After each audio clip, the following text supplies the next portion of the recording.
We're learning new details about yet another senior Russian official who's died as of now of unknown causes. Russia's Deputy Minister of Science and Higher Education died after falling sick on a plane on Saturday. According to a Russian state-run broadcaster, his family says his death may have been from a heart condition, but a forensic examination is set for Wednesday.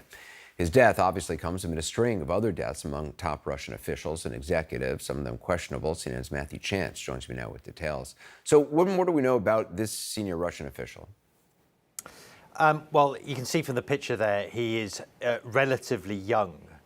Certainly not the age you'd expect somebody to suffer heart disease and die, but of course that doesn't rule it out. He was a deputy minister for education and science, and he was killed, or he died rather, on a government trip coming back from Cuba. He died on the aeroplane. He was on an official delegation in Cuba. He was coming back. He died on the aeroplane. You mentioned there his family. They are waiting for the outcome of the forensic report, which the Russian authorities say is underway. But there's been this sort of Telegram journalist who says he knows this minister, who said that he spoke to him before he left the country, and he said he wasn't feeling great about the situation in Russia, and he expressed reservations about the direction the country was going. He said he was on antidepressants and sort of feared for his own safety. It's not evidence in itself, of course, that there was any sort of untoward sort of malign activity towards this person, but you know, as you said, Russia has a very checkered past when it comes to eliminating people who don't necessarily follow the official line. Yeah, there was also this incursion into Russia by Russians fighting with the Ukrainian armed forces. What more do we know about it? Yeah, I mean, that's pretty stunning. This is a group of individuals that say they're Russian nationals. They're based in Ukraine, and they're using that as a base from which to launch attacks against Russia. Well, today they carried out an extraordinary armoured advance into Russian territory and actually seized land inside Russia from the Russian state. Take a look.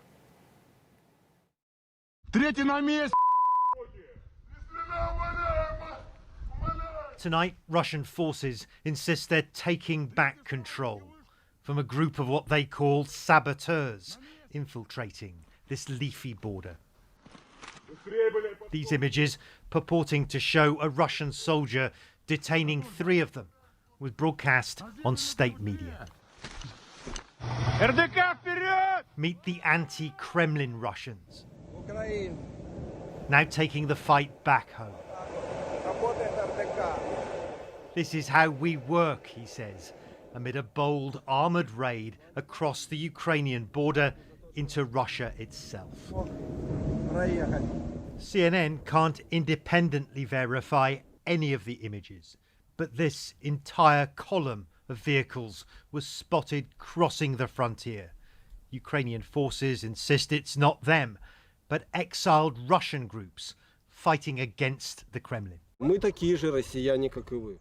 We are Russians, just like you. We want our children to grow up in peace and be free, so they can travel, study and be happy. But this is not possible in Putin's Russia. And the raid caught Russian border guards unawares. This one tried to be a hero, the narrator says, amid the scattered passports and a portrait of Vladimir Putin overlooking the carnage below. The border is now unlocked, says one of the fighters. Grandpa Putin will soon turn to honey, says the other. In other words, die. On Kremlin-controlled television, the presenters stood like statues as the day's events replay.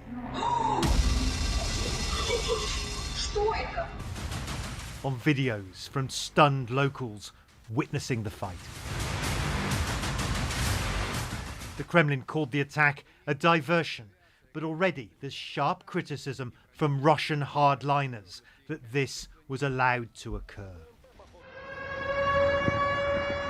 This Russian region right next to Ukraine is no stranger to cross-border attacks, but armed incursions like this are rare. And the mood here, according to local Russian officials, has shifted. with empty buses coming in to evacuate residents, while those who can are leaving by themselves. Well, Anderson, Russia has now declared a counter-terrorism operation in the region, saying it has killed or captured dozens of those people that came across the border from Ukraine to carry out this raid. But it is still unclear tonight whether Russian government forces have actually recaptured the territory that was sort of taken and seized in this extraordinary raid. Yeah, it's incredible. Matthew Chance, appreciate it.